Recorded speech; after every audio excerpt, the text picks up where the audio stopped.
Times to kick off.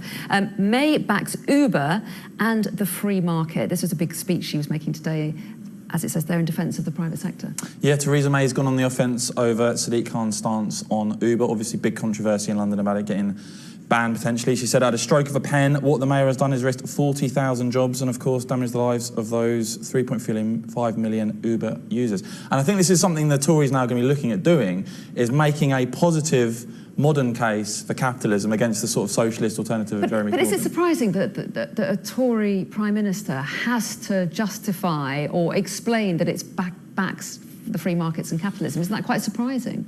I think it is, first of all, and I think it's really interesting that she's now got herself into a very defensive position where she's defining herself almost in opposition to Jeremy Corbyn. I think this position on Uber is really the wrong way to go, because she's always said she really cares about workers' rights. There's been very little evidence of that. To say that this decision by TfL, which is essentially more of a threat, they're not actually implementing the ban. They're saying to TfL, you've got to get in line with our regulations around safety, around reporting of sexual offences. Well, they have said they'll be banned, but Uber is appealing. Yes, well, Uber is appealing, but they've also said, you know, we will talk if you make changes to, you know, and they've been in talks with Uber for a long time and Uber haven't complied. So I think it was absolutely the right decision. Yes, it might, you know, Theresa May says it risks 40,000 jobs. Well, they're not really jobs, don't forget, because Uber, who is saying this has put jobs at risk, refuses to say that those drivers are workers so that it doesn't have to pay them the national minimum wage, so it doesn't have to give them benefits like pensions or a sick pay. So this is very rich coming from Uber to say, you know, these are jobs at risk when Uber itself says they're not jobs. And although the issue, of course, is over safety, as TfL. Absolutely. I think the Tories will basically be looking at this and thinking it's an incredibly unpopular move. It's going to annoy a lot of young people. It's actually not, though. There was a Times poll that said that found that almost half of the public, with about 20% of the public saying against this, said that they thought that TfL was right to ban Uber, which was surprising to me. But I think a lot of young people in London this would be quite unpopular. Obviously, the Tories see that as a new battleground where they need to win back support urgently from Corbyn. And opinions in London may differ from the rest of the country, I guess. I don't know if that poll was in London or further. I'm not sure, actually, whether it was nationwide or in London. Yeah, I will check. Yes, get back to us at 11:30. Yes. You will as well. OK, let's move on to the Inside the Express. It's actually, I love this, the complete contrast of stories. We've got the warning of death with North Korea and an article here about hand washing next to it, which is actually the one we're going to talk about. We went for the lighter one, didn't we? Yeah. So tell us what this is saying.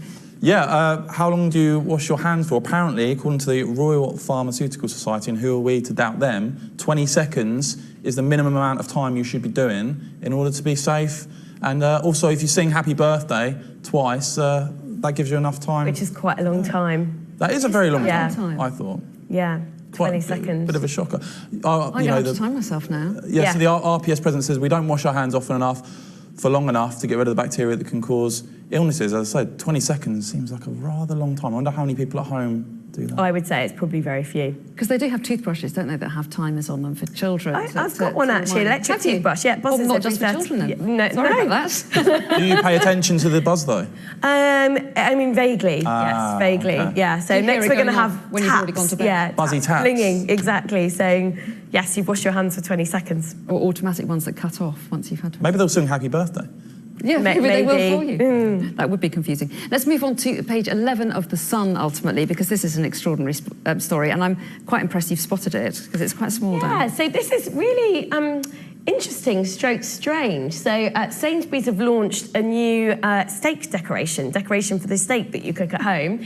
It's Taste the Difference edible gold leaf. It's 23 karat gold, and it costs £3. And it's something that you sprinkle on your steak to make it look pretty for Instagram, which I think basically shows just how far we've come as a society of foodies.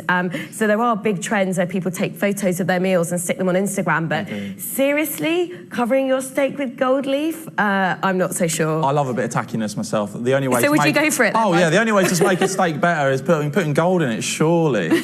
Michael's obviously the target market. I wouldn't be taking pictures and putting it on Instagram. I think that's a step too far. But a lot of people will, you know. This is quite innovative, I think. You see a lot of young people do it. And is it still a big thing to take photographs of your food and put it on Instagram? I mean, I don't do it, but I know lots of people do. Annoyingly, it pops up a lot on social media, doesn't it? Does it? Yeah, I guess this gives you the certain, you know, gold bling that marks you out. It's the only way to make a steak better, in my opinion. Put a dog on it. And on that note, we will leave it there, but you are going to both join me again at 11:30 for another selection of papers. But for the moment, Sonia and Michael, thank you. Thank you.